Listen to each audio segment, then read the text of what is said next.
పితా పుత్ర పరిశుద్ధాత్మ నామమున ఆమెన్. ప్రభువు మీతో ఉందురుగాక, మీ ఆత్మతో ఉందురుగాక. పునీత లూకా గారు రాసిన సువిశేషంలోని భాగము. ప్రభువా మీకు మహిమ కలుగునుగాక. లూకా సువిశేషము 5వ అధ్యాయము 20వ వచనము. యేసు వారి విశ్వాసమును చూచి, ఓయి నీ పాపములు క్షమింపబడినవి అని అతనితో చెప్పెను. అందుకు పరిసయ్యులు ధర్మశాస్త్ర బోధకులు, దైవదూషణము పలికెడి ఇతడు ఎవరు? దేవుడు తప్ప మరెవరు పాపములు క్షమించగలరు అని లోలోపన తర్కించుకొనసాగిరి. యేసు వారి ఆలోచనలు గ్రహించి, మీరు ఎలా లోపల సనుగుకొనెదరు? ఏది సులభతరము, నీ పాపము క్షమించబడుట అనుటయా, లేక లేచి నడువుమనుటయా? కానీ భూలోకమున మనుష్య కుమారునకు పాపములు క్షమించు అధికారము కలదని మీకు నిరూపింతును అని చెప్పి పక్షవాత రోగితో, నీ పడకను ఎత్తుకొని నీ ఇంటికి పొమ్మని చెప్పుచున్నాను అని పలికెను. ఆ పక్షవాత రోగి తక్షణమే లేచి పడకను తీసుకుని దేవుణ్ణి స్తుతించుచు తన ఇంటికి వెళ్ళిపోయెను. క్రీస్తు ప్రభుని సువిశేషము. క్రీస్తువా మీకు స్తుతి కలుగునుగాక.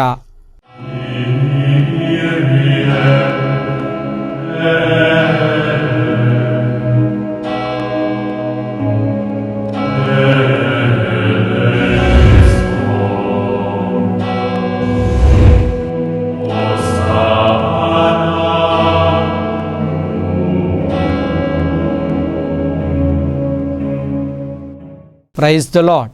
హల్లెలూయా, హల్లెలూయా, హల్లెలూయా. దేవుని ప్రియ సహోదరి సహోదరులారా, దివ్యవాణి వీక్షిస్తున్నటువంటి విశ్వాసులారా, అందరూ బాగున్నారా? బాగున్న వారమందరము కూడా దేవుణ్ణి స్తుతించుదామా? హల్లెలూయా, ప్రైజ్ ద లార్డ్, హల్లెలూయా. ప్రియ స్నేహితులారా, ఈ యొక్క క్రీస్తు సందేశంలో మనము లూకా సువిశేషం 5వ అధ్యాయము 17వ వచనము నుండి 26 వచనాలను ధ్యానించుకోబోతూ ఉన్నాం. ఇక్కడ పక్షవాత రోగికి స్వస్థతను దేవుడు అందిస్తూ ఉన్నాడు.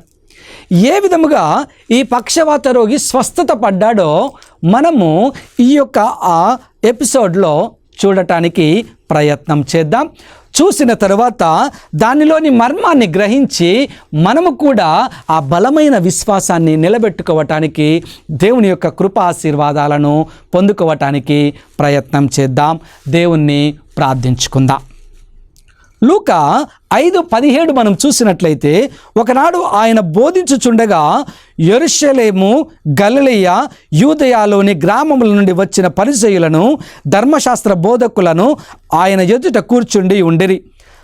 స్వస్థతనిచ్చు ప్రభు శక్తి ఆయన యందు ఉండెను.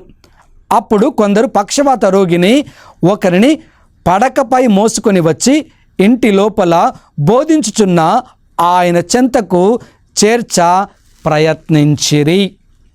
లూకా 5:17-18 వచనాలు. యేసు ప్రభువు ఒక ప్రాంతంలో ఒక ఇంటిలో ఉన్నారు. ఈ ఇంటిలోనికి అన్ని ప్రదేశముల నుండి, ఇక్కడ మనం విన్నాం, యెరూషలేము, గలిలయ, యూదయ గ్రామముల నుండి పెద్ద పెద్ద వాళ్ళు, ధర్మశాస్త్ర బోధకులు, పండితులు వచ్చి ఆయన దగ్గర కూర్చున్నారంట. కూర్చొని ఆయన వాక్యాన్ని చెప్తూ ఉన్నప్పుడు ఆలకిస్తూ ఉన్నారు. ఎందుకు ఆలకిస్తున్నారు తెలుసా? ఎక్కడ ఈయన తప్పు మాట్లాడతాడా పట్టుకుందామా అని నేను అనుకుంటాను. లేదా మంచి వాళ్ళు ఉంటే ఉండవచ్చు. వాక్యం చదివితే మనకు అర్థమవుతుంది, తప్పు పడటానికి కూర్చున్నారా, లేదా కొద్దిసేపు దేవుణ్ణి ధ్యానించుకుందాం, ఈ యొక్క యేసు బాగా మాట్లాడుతూ ఉన్నారు, కొద్దిసేపు ఆ పరలోక రాజ్యాన్ని గురించి తెలుసుకుందాం అని కొద్దిసేపు మనము లోపలికి పోతే అర్థమవుతుంది ఈ ధర్మశాస్త్ర బోధకులు, పెద్దలు, ఫరిజేయులు ఎందుకోసం అక్కడ కూర్చున్నారు అని. దేవుని ప్రియ బిడ్డలారా, చాలామంది దేవాలయానికి వస్తూ ఉంటారు. కొద్దిమంది మాత్రమే ప్రభు వాక్యాన్ని ఆలకిస్తూ ఉంటారు. మరికొద్దిమంది చెప్పే మాటల్లో ఎక్కడ తప్పు పడదామా అని ఆలోచన చేస్తూ ఉంటారు. ఇంకొంతమంది రావాలి కాబట్టి, పిలుస్తున్నారు కాబట్టి వచ్చి కూర్చొని ఇంటికాడ ధ్యాస, లేదా ఇంకొక్కడెక్కడో ధ్యాసలో ఉంటూ ఉంటారు. అలాంటి వాళ్ళల్లో ఈ యొక్క ధర్మశాస్త్ర బోధకులు, ఫరిజేయులు అందరూ కూడా యేసు ప్రభు దగ్గరికి వచ్చి కూర్చున్నారు. వీళ్ళు ఎలాంటి వాళ్ళో వాక్యం లోతుగా ధ్యానిస్తే మనకు అర్థమవుతుంది. మనము కూడా ఎలా వస్తాం దేవాలయానికి? కొంతమంది ఆ ప్రభువు మీద భక్తితో విశ్వాసముతో ఆ యొక్క విశ్వాస ప్రమాణాలను జ్ఞాపకపరుచుకొని తిరుసభ ఇచ్చినటువంటి కట్టడలను జ్ఞాపకపరుచుకొని ప్రభువు తెలియపరిచినటువంటి మాటల ద్వారా భక్తితో దేవాలయానికి వస్తాం, ఆశీర్వాదాలను పొందుకుంటాం కొద్దిమంది. మరికొద్దిమంది పదే పదే గురువు చెప్తా ఉన్నాడు దేవాలయానికి రండి రండి రండి రండి అని, అలా కొద్దిమంది వస్తూ ఉంటారు. ఇంకొద్దిమంది ఈ గుళ్ళోకి పోయి ఈ స్వామి ఏం చెప్తాడో విందాం, ఎక్కడైనా తప్పు పడితే దాన్ని పట్టుకొని బయటికి వెళ్ళిన తర్వాత ఘర్షణ పెట్టుకుందాం అని కొంతమంది వస్తూ ఉంటారు. లేదా మాట్లాడే దాంట్లో తప్పు వెతికి నన్నే అన్నాడు అని చెప్పి రాద్ధాంతం చేయడానికి రకరకాలైనటువంటి మనుషులు గుళ్ళోకి వస్తూ ఉంటారు. పశ్చాత్తాపడి మారు మనసు పొంది ఆదివారం అప్పు పండగని దేవుడికి క్షమించాలి, నా జీవితాన్ని బాగు చేయాలి, నా పిల్లల జీవితాన్ని బాగు చేయాలి, నా గ్రామాన్ని నా బంధుమిత్రులను బాగు చేయాలి, ఆదివారం అప్పు పండగని అతి కొద్ది మంది మాత్రమే వస్తారు. యేసుప్రభు దగ్గరికి కూడా ఈ ఎపిసోడ్లో లూకా 5:17-18లో ప్రతి ప్రాంతముల నుంచి పల్లెల నుంచి కొంతమంది ధర్మశాస్త్ర బోధకులు పరిసయ్యులు పెద్దలు వచ్చారు. ఇగో ఇప్పుడు నేను చెప్పినటువంటి ఆలోచనల ప్రకారంగా వచ్చారు. వచ్చి వాక్యాన్ని వింటూ ఉన్నారు, లేదా యేసుప్రభు మాట్లాడేది వింటూ ఉన్నారు. వింటూ ఉన్నప్పుడు ఇంకొంతమంది వచ్చారు. ఆ ఇంకొంతమంది ఎలా వచ్చారంట, ఒక పక్షవాత రోగిని తీసుకొని వచ్చారు. నలుగురు అనుకుందాం, ఒక పడక మీద ఒక పక్షవాత రోగిని నలుగురు మోసుకుంటూ తీసుకుని వచ్చారు. ఆ ఇంటి దగ్గరికి వచ్చేసరికి ఎలా ఉందంట, ఆ ఇల్లు ఎలా ఉందంట, లూకా సువిశేషము 5వ అధ్యాయము 19వ వచనం సెలవిస్తూ ఉంది. ఆ ఇల్లు జన బాహుల్యముచే క్రిక్కిరిసి ఉన్నందున అది వారికి సాధ్యపడలేదు. ఆ నలుగురికి ఆ పక్షవాత రోగిని యేసు ప్రభు దగ్గరికి తీసుకుని రావటానికి సాధ్యపడలేదు. ఎందుకంట అంటే ఆ ఇల్లంతా కూడా జనసమూహముతో కిక్కిరిసిపోయింది. అంతమంది జనం వచ్చారు. అంటే అందులో ఆ వచ్చిన ధర్మశాస్త్ర బోధకులు పరిసయ్యులు వాళ్ళందరిలో కొంతమంది దేవుని వాక్యాన్ని వినటానికి కూడా వచ్చారేమో, కొంతమంది ఏమో తప్పు పట్టడానికి వచ్చారు, కొంతమంది అసలు ఈయన ఏం చెప్తాడో విందామని వచ్చారు. ఈ విధంగా రకరకాలైనటువంటి మనుషులు అక్కడ ఉన్నారు. ఆ ఉన్నప్పుడు ఈ పక్షవాత రోగిని తీసుకుని రావడానికి నలుగురు ప్రయత్నం చేశారు, కానీ ప్రయోజనం లేకుండా పోయింది. అయ్యో ఈరోజు అంతా వేస్ట్ అయిపోతుందా, సమయం అంతా వృధా అయిపోతుందా అనే ఆలోచనలు చేయకుండా ఏం చేశారంట, వెంటనే ఆ పక్షవాత రోగిని ఏ విధంగానైనా ప్రభువు దగ్గరకు చేర్చి స్వస్థతను ఇప్పించాలి అనే ఒక విశ్వాసము వారు నిలబెట్టుకొని ఆ విశ్వాసాన్ని పెంపొందించుకొని ఏం చేస్తున్నారంట, వాక్యం సెలవిస్తుంది లూకా 5:19 2వ భాగం. అప్పుడు వారు ఇంటిపైకి ఎక్కి కప్పును తీసివేసి మంచముతో పాటు రోగిని ఆయన ముందట దించిరి. ప్రైజ్ ది లార్డ్, హల్లెలూయా. ఎలా ఉందో తెలుసా ఈ ఎపిసోడ్, ఈ మాటలు వింటుంటే? మరణించిన తర్వాత శవపేటికను సమాధి దగ్గరికి తీసుకువెళ్ళి తాళ్ళతో ఆ సమాధి గుంతలోకి దింపుతాం చూసామా, ఆ విధంగా గుంతలోకి యేసు ప్రభుకి మనం ఒప్పచెప్తున్నాం ఈ శరీరాన్ని ఆత్మని అన్నట్టుగా అనిపిస్తుంది. ఏం చేశారంటే ఆ విశ్వాసులు నలుగురు, చూడండి ఎంత గొప్ప విశ్వాసము. ఈ రోజున సమయము వృధా అయిపోతుందా, ఏ విధంగానే యేసు ప్రభు దగ్గరికి తీసుకొని పోవాలి, ఎంతమంది జనమున్నా కానీ ఆలోచన అప్పటికప్పుడు వచ్చిన ఆలోచన. ఏం చేశారంట, పైకి వెళ్ళారు, కప్పు తీశారు. మేబీ డిస్టర్బ్ అయ్యారు ఇక్కడ వింటున్నటువంటి వారు, వాక్యం సెలవీయటం లేదు, కానీ ఆ యొక్క పైకప్పు తీయగానే ఆ తాళ్ళతో ఆ మంచంలో ఉన్న వ్యక్తిని ఏం చేశారు, ఎక్కడ ప్రభువు కూర్చున్నాడో అక్కడికి దింపేస్తూ ఉన్నారు. దేవుని ప్రియ బిడ్డలారా, ఈ రోజున ఆ విధముగా అలాంటి విశ్వాసంతో దేవుని దగ్గరికి నీవు బిడ్డలను తీసుకొని రాగలుగుతున్నావా? ఎప్పుడైతే నువ్వు తీసుకొని రాగలుగుతూ ఉంటావో నీ విశ్వాసం ద్వారా ఆ మంచంలో ఉన్న వ్యక్తికి, ఆ పక్షవాత రోగికి ఆ విశ్వాసం ఉందో లేదో వాక్యం సెలవేయటం లేదు, కానీ ఎవరికి విశ్వాసం ఉందంట, ఆ నలుగురికి, ఆ మంచము తీసుకుని వస్తున్నటువంటి నలుగురికి విశ్వాసం, ఆ నలుగురి ప్రార్థన, ఆ నలుగురి విశ్వాసం, ఆ నలుగురి మంచి ఆలోచన ప్రకారముగా దేవుడు గొప్ప కార్యం చేయబోతున్నాడు. మా విచారణలో చాలామంది చాలా ఇంటెన్షన్స్ తీసుకొని వస్తూ ఉంటారు. కొంతమంది దగ్గరికి వచ్చి మాట్లాడి వెళ్తూ ఉంటారు, కొంతమంది పేపర్లో రాసి ఇచ్చి వెళ్తూ ఉంటారు.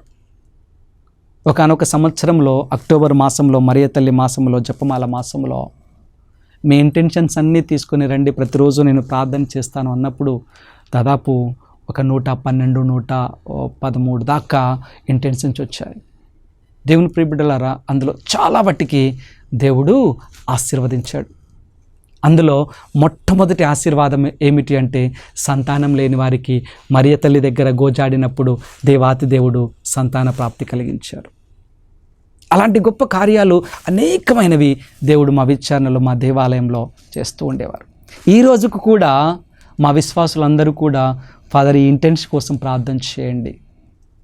ఎవరి కోసమో వాళ్ళ కోసం అడగరు, ఎవరి కోసమో అడుగుతూ ఉంటారు. అది నెరవేరగానే, ఫాదర్ ఆ రోజు మీకు చెప్పాను కదా, బాగున్నారు. మీ ప్రార్థన మనొక్కరు ప్రార్థనే కాదు దేవుని ప్రియ బిడ్డలారా, సంఘమంతా మేము కలిసి ప్రార్థన చేస్తాం. ఆ విధంగా మనం ఎప్పుడైతే ఆ నలుగురి యొక్క విశ్వాసం, ఈ రోజున చూడండి ఎంతమంది మీ ఇంకొకరి కోసం ప్రార్థన చేస్తాం, ఎంతమంది మీ ఇంకొకరు బాగుండాలి అని ప్రార్థన చేస్తాం. చాలా చాలా తక్కువ మంది మీ వాళ్ళకి లేనిది మనకు ఉండాలనేదే తాపత్రయం. వాళ్ళకు ఉన్నట్లయితే కనుక మన ఇంట్లో మనశ్శాంతి ఉండదు. వాళ్ళకే ఉండగాలేంది మనకెందుకు ఉండకూడదని గొడవలు అవుతూ ఉంటాయి. దేవుని ప్రియ బిడ్డలారా, అలాంటి జీవితం క్రైస్తవ జీవితం కాదు.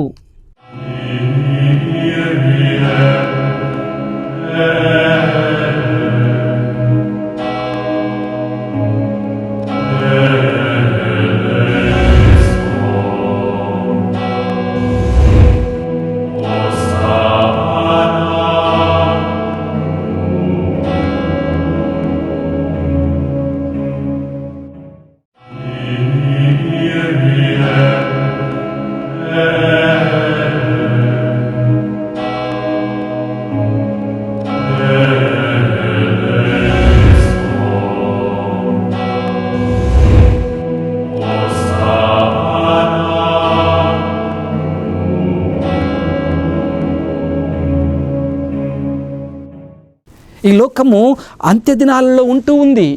ఈ అంత్య దినాలలో మనం ప్రభువుకి దగ్గర కావాలి. ఆ ప్రభువుకి దగ్గర కావాలి అంటే ఆయన ముందు సాష్టాంగ పడాలి. మన హృదయాన్ని తెరవాలి, మన జీవితాన్ని మార్చుకోవాలి. ఈగో, ఈ శరీర ఆలోచనలు, లోక ఆలోచనలు అన్నిటినీ మనము తీసివేయాలి. ఈగో, ఈ ప్రైడ్, ఇవన్నీ కూడా మనం ఏం చేయాలి? తీసేయాలి. గర్వం, ఇవన్నీ తీసేయాలి. అప్పుడే మనం ఇతరుల కోసం ప్రార్థించే బిడ్డలం అవుతాం. ఈ నలుగురు చూడండి, ఆ ప్రభు దగ్గరికి ఏ విధంగా నేను పక్షవాత రోగిని తీసుకుని రావాలి. ప్రియ స్నేహితులారా, ఆ విధంగా తీసుకుని వచ్చినప్పుడు వాక్యం సెలవిస్తూ ఉంది 20వ వచనము, యేసు వారి విశ్వాసమును చూచి, ఆ నలుగురి విశ్వాసాన్ని చూసి, ఆ పడకలో ఉన్నటువంటి విశ్వాసిని కాదు, ఆ నలుగురు మోయేసిన ఆ యొక్క పైకప్పు తీసి ఆ మంచము దింపిన ఆ నలుగురి యొక్క విశ్వాసాన్ని చూసి యేసుప్రభు ఏమంటున్నాడు తెలుసా? లూకా 5:20లో ఆయన ఒక మాట అంటున్నాడు, ఓయి నీ పాపములు క్షమింపబడినవి అని ఆ పడకలో ఉన్న వ్యక్తితో మాట్లాడుతున్నాడు. ఎందుకు పక్షవాత రోగం వచ్చిందంటే ఆయనకి పాపం చేశాడు కాబట్టి. ఎలాంటి పాపమో వాక్యం మనకి స్పష్టంగా తెలియపరచడం లేదు, కానీ నీ పాపములు క్షమించబడినవి. దేవుని ప్రియ బిడ్డలారా, మన జీవితంలో కూడా మన యొక్క పాప జీవితాన్ని బట్టి కొన్ని సందర్భాల్లో మనము అనారోగ్యానికి గురవుతూ ఉంటాం. ఏ పాపము అయితే మనం చేస్తూ ఉంటామో అలాంటి రోగాలకు గురి అవుతూ ఉంటాం. మనకి మన అంతరాత్మకు తెలుసు ఎలాంటి పాపంతో మనం ఉంటాము. కాబట్టి ప్రియ స్నేహితులారా, ఎప్పుడైతే నేను ఆ పాపాన్ని ఎప్పుడైతే ప్రభువు ముందు కరుణించమని మనల్ని మనము సంపూర్తిగా ఆయనకు సమర్పించుకుంటామో అప్పుడే ఆయన మన పాపములు క్షమింపబడినవి అని చెప్పగలుగుతారు. మరి ఈ రోజులలో మన పాపము క్షమింపబడినది అని ఎలా తెలియాలి అంటే, మళ్ళీ జ్ఞాపకం చేస్తున్నాను, ఇంతకుముందు ఎపిసోడ్లో జ్ఞాపకం చేశాను, మళ్ళొక్కసారి మీకు జ్ఞాపకం చేస్తున్నాను.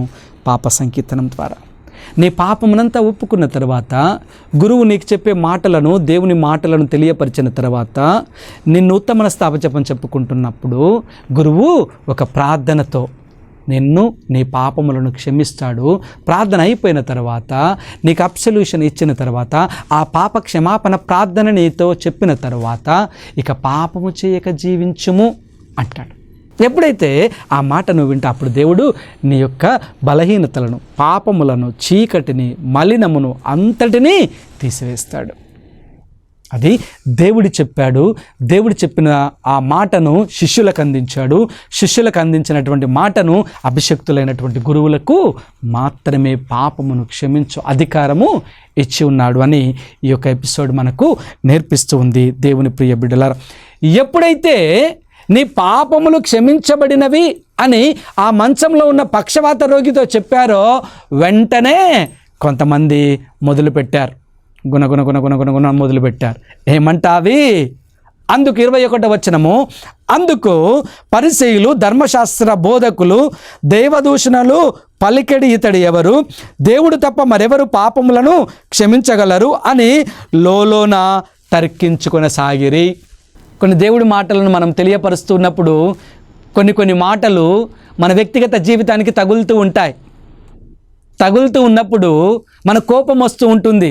లేదా నా గురించే చెప్తున్నాడు ఈ స్వామి, లేదా నా గురించే చెప్తుంది ఈ అమ్మగారు, లేకపోతే ఈ నా గురించే మాట్లాడుతున్నారు ఈ పెద్ద మనుషులు అని ఏం చేస్తాము? గుణగడం ప్రారంభిస్తూ ఉంటాం. మనలో మనం గుమ్మడికాయ దొంగలు ఎవరంటే భుజాలు తడుక్కున్నారంట. మనం చేస్తే అది మనకు దాకుతుంది కదా. వెంటనే వీళ్ళు ఏం చేశారు? వెంటనే దైవదూషణ మొదలుపెట్టారు, గొనుక్కోవడం మొదలుపెట్టారు. దేవుడే కదా క్షమించాల్సింది, ఈయనెవరు క్షమించటానికి? మేమే క్షమించాం, మాకే అర్హత లేదు అన్నట్లుగా లోడలోడ మాట్లాడుకోవటం ప్రారంభించారు. మన యొక్క గ్రామాలలో, మన యొక్క ప్రదేశాలలో, మన యొక్క చుట్టుపక్కలలో ఇలాంటివి జరుగుతూ ఉంటాయి. ఒక మంచి మాట్లాడుతున్నప్పుడు, ఒక మంచిని గురించి దాని గురించి ధ్యానిస్తూ ఉన్నప్పుడు, చర్చ జరుగుతూ ఉన్నప్పుడు దానిలో ఒక బలహీనత, ఒక చీడ పురుగు దాన్నంతటిని కూడా పాడు చేస్తూ ఉంటుంది. ఆ ఒక్క బలహీనత, ఆ ఒక్క చీడ పురుగు వల్ల మిగిలిన వాళ్ళంతా కూడా అప్సెట్ అయిపోతారు. అనేకమైన మనం చూస్తూ ఉన్నాం. కానీ యేసుప్రభు అప్సెట్ కాలే, నిరూపించాడు. చూద్దాం వాక్యాన్ని మనం చూద్దాం. లూకా సువిశేషము 5వ అధ్యాయము 22వ వచనాన్ని చూస్తే, యేసు వారి ఆలోచనలు గ్రహించి మీరు ఎలా లోలోన సనుగుగొనుచున్నారు. మొదటిగా ఆయన ఎవ్వరిని వదిలిపెట్టలేదు. ఎందుకు లోపల గొనుక్కుంటున్నారు? ఏది సులభతరం?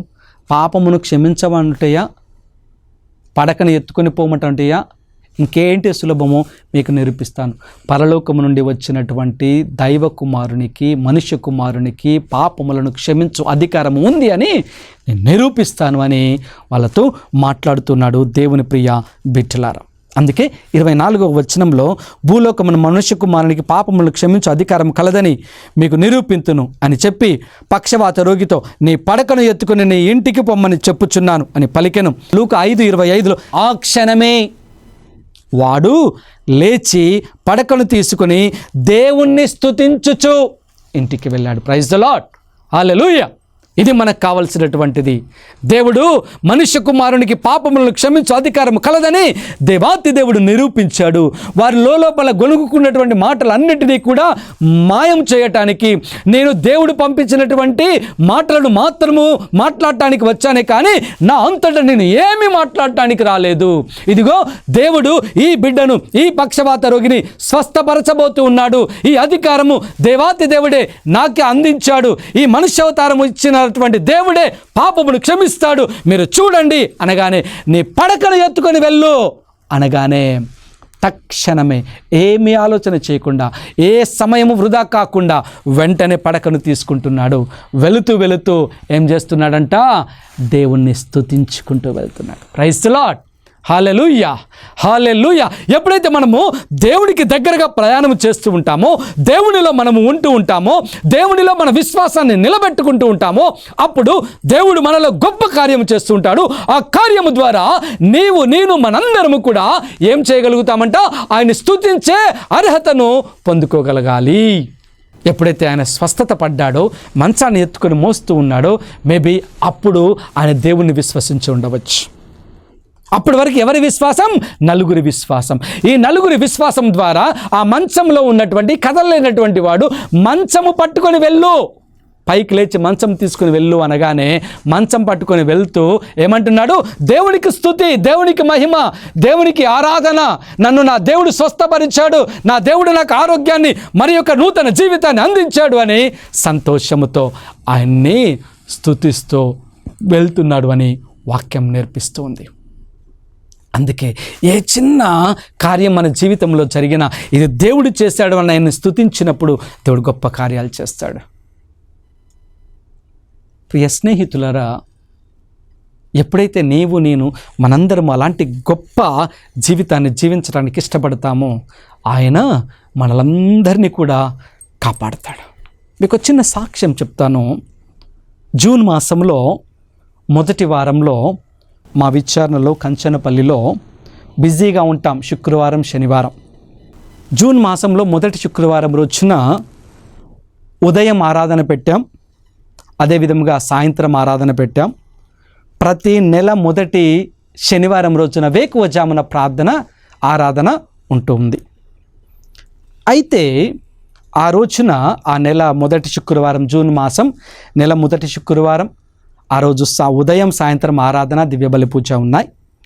మళ్ళీ వెమ్మటే నెల మొదటి శనివారము జూన్ మాసంలో వేకువజామున 3 గంటలకి ఆరాధన, ప్రార్థనలు, స్తుతులు, స్తోత్రములు, అదేవిధంగా దివ్యబలి పూజ ఉన్నాయి.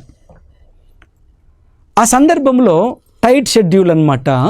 ఈ షెడ్యూల్లో మా సిస్టర్ గారు ఒకరు, కాన్వెంట్లో ఉన్నటువంటి పెద్ద సిస్టర్ గారు అనుకున్నారంట, నాకు ఈ మధ్య చెప్పారు, ఫాదర్కి ఏం పని లేదా, పొద్దాకుల ఆరాధన పెడుతూ ఉన్నారు, వెళ్ళి కూర్చోవాలంటే ఎంతసేపు అని కూర్చుంటాం, ఏం పని లేదట్టుంది, ఏంటి ఆరాధనలు, ఏంటి ప్రార్థనలు అనుకున్నారంట. కానీ ఆశ్చర్యం వేస్తుంది, వాళ్ళు ఇంకా ముందుకు వెళ్తున్నప్పుడు ఇలా అనుకున్నాను ఫాదర్ నేను. దాని తర్వాత అంతకుముందు నుంచే నాకు కొద్దిగా ఈ యొక్క చేయి భుజం నుంచి బాగా పెయిన్ ఉంటూ ఉంది, విపరీతమైనటువంటి నొప్పి.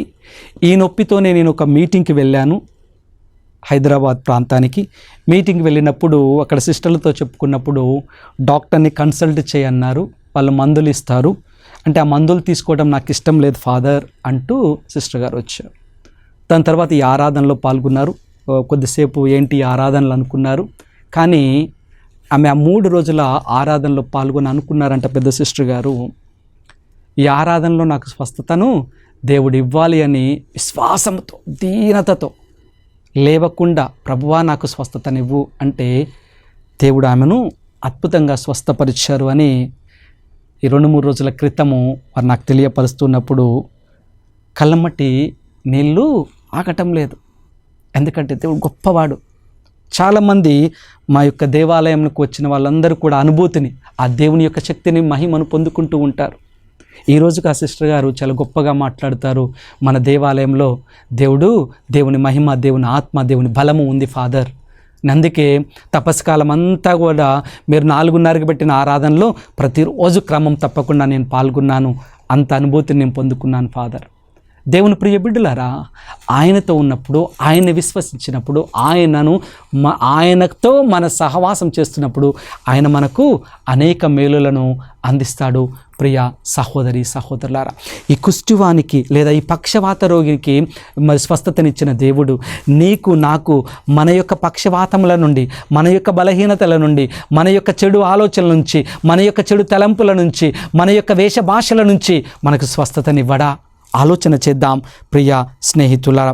చివరిగా వాక్యాన్ని చూసినట్లయితే లూకా సువిశేషం 5వ అధ్యాయము 26వ వచనం, వారందరూ ఆశ్చర్యశక్తులై భయపడుచు నేడు మనము ఎట్టి వింతను చూచితిమి అని దేవుని పొగిడిరి. అక్కడున్న వారందరూ కూడా ఆ గొప్ప అద్భుతాన్ని చూసి దేవునికి స్తోత్రములను భయపడుతూ ఆయనకు మనము లొంగి ఉండాలి అని దేవుణ్ణి పొగిడారు, దేవుణ్ణి స్తుతించారు. అందుకే మరియ తల్లి అంటుంది లూకా 2లో, ఆమె అంటుంది, ఎవరైతే దేవుని పట్ల భయభక్తులు చూపుతూ ఉంటారో వారిని తరతరముల వరకు ఆయన కాపాడుతారు అంటారు. కాబట్టి ప్రియ స్నేహితులారా, ఈరోజున ఈ యొక్క లూకా సువిశేషం 5వ అధ్యాయంలోని ఈ యొక్క మాటలను మనం ధ్యానించినప్పుడు మనందరము కూడా ఆ విశ్వాసంలో బలపడాలి. ఆ విశ్వాసంలో బలపడి దేవుణ్ణి స్తుతించాలి. దేవుని స్తుతించి దేవునికి సాక్షిగా మారి అనేక మందిని దేవుని సన్నిధికి తీసుకుని రావాలి అనేది మనకు నేర్పిస్తుంది. అలా మనందరము కూడా ఆశీర్వదింపబడాలి అని ప్రార్థన చేసుకుందాం. అందరం ఒక్క నిమిషం కళ్ళు మూసుకొని ప్రార్థన చేసుకుందాం. మహాపరిశుద్ధుడా, పరిశుద్ధుడా, పరిశుద్ధుడా, పరమ వైద్యుడా, అనేక మందికి నీవు స్వస్థతను, అనేక మందికి నీ ఊరటను, అనేక మంది యొక్క వ్యాధి బాధలను తొలగించిన ప్రభువా నీకే వందనాలు, స్తోత్రాలు. ఈ రోజున నా తండ్రి, ఈ పక్షవాత రోగికి నీవిచ్చిన స్వస్థతను బట్టి నాయనా నీకు వందనాలు సమర్పించుకుంటున్నాం. మా జీవితాలలో కూడా మా బలహీనతలు నా తండ్రి, మా చెడు ఆలోచనలు, మా చెడు తలంపులు, మా చెడు యొక్క మాటలు, మా చెడు నడవడిక నా తండ్రి పక్షవాతంగా మారిపోతూ ఉంది. ప్రభువా, ఏ మంచి కార్యం చేయాలన్నా కాలు కానీ చేయి కానీ ఆలోచన కానీ ముందుకు రావటం లేదు. ఎక్కడ మంచి చేస్తే ఎక్కడ ఏది వినాలొస్తుందోనని నాయన పక్షవాత రోగి పడుకున్నట్టుగా మేము కూడా మా పనుల్లో మేము ముందుకు నడవకుండా కూర్చొని ఉండిపోతూ ఉన్నాం.